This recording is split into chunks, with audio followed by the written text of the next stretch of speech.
Hi అండి, అందరూ ఎలా ఉన్నారు? అందరూ బాగున్నారా? నేనైతే చాలా బాగున్నాను. అనుడేకి మీకు ఘన స్వాగతం. ఈరోజు మెంతికూర టమాటా ఏ విధంగా తయారు చేసుకోవాలని చూపించబోతున్నాను. అలాగే కొంచెం నూనె వేసుకొని పోపు దినుసులు అన్నీ వేసుకున్నాను. మీకు ఇష్టమైన పోపు దినుసులు వేసేసుకోండి. నేను ఇలాగే ఎండుమిర్చి వేసుకున్నాను. అలాగే ఒక 4 ఉల్లిపాయలు, మీడియం సైజు 4 ఉల్లిపాయలు ఉంటే ఆ మీడియం సైజు 4 ఉల్లిపాయలు ఈ విధంగా సన్నగా చాప్ చేసి పెట్టుకోండి. ఇప్పుడు నేను కొంచెం ఉప్పు వేస్తున్నాను. ఈ విధంగా కలిపేసుకోండి. ఇది ఎక్కువగా వేగాల్సిన అవసరం ఏమీ లేదు. అలాగే పసుపు కూడా వేసుకున్నాను.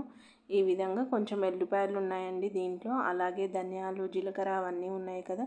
ఈ విధంగా ఒక్కసారి కలిపేసుకోండి. ఈ కూర అనేది చేదు లేకుండా సూపర్ టేస్టీగా ఉంటుంది. అలాగే ఇదే విధంగా ఫ్రై చేసుకోవచ్చు. అలాగే మనకి అన్నంలో కలిసిపోయే విధంగా కూడా మనం తయారు చేసుకోవచ్చు. అలాగే నేను బాగా కడిగి పెట్టుకున్న మెంతెం కూర అనేది ఇలా వేస్తున్నాను. ఇది పెద్ద మెంతెం కూర అండి, ఇది చిన్న మెంతెం కూర కాదు. చిన్న మెంతెం కూర అంటే 2 ఆకులతోటి ఉంటుంది. పెద్ద మెంతెం కూర అంటే కొంచెం పొడవుగా ఏపుగా పెరుగుతుంది. ఇదిగో చూడండి, కాడలు కూడా ఎక్కువ కట్ చేయాల్సిన అవసరం లేకుండా కాడలతో సహా వేసేసుకోండి. అప్పుడే మనకి బాగుంటుంది టేస్టీగా.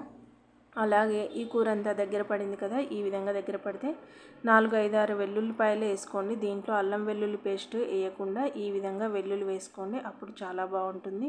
అదంతా కాస్త మగ్గిన తర్వాత ఇదిగో చూడండి, ఆకుకూర మనం ఎంత వేసినా కానీ ఈ విధంగా కలిసిపోయింది కదా. ఇదిగో చూడండి, ఈ విధంగా అయిన తర్వాత మనము టమాటాలు అనేది మిక్సీ పట్టుకొని టమాటా ప్యూరీ అనేది వేసేయండి. ఈ టమాటాలు మిక్సీకి పట్టుకుంటే మనకి అన్నంలోకి కలుపుకోవడానికి చాలా చక్కగా ఉంటుందండి.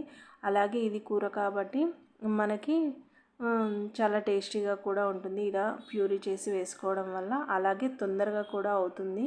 ఇది హడావిడిగా ఉన్నప్పుడు ఈ కూర అనేది ఇలా ప్యూరీ చేసుకొని వేసుకోవడం వల్ల టమాటాలు తొందరగా మగ్గిపోతాయి. ఇదిగో చూడండి, ఈ విధంగా చక్కగా అంచుల పొడుతూ చూడండి నూనె అనేది వస్తూ ఉంటుంది.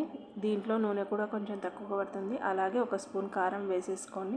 ఈ విధంగా మీకు ఇంకా పచ్చిమిరపకాయలు ఉంటే వేసుకోవచ్చు. నేనైతే కారమే వేసుకుంటున్నాను.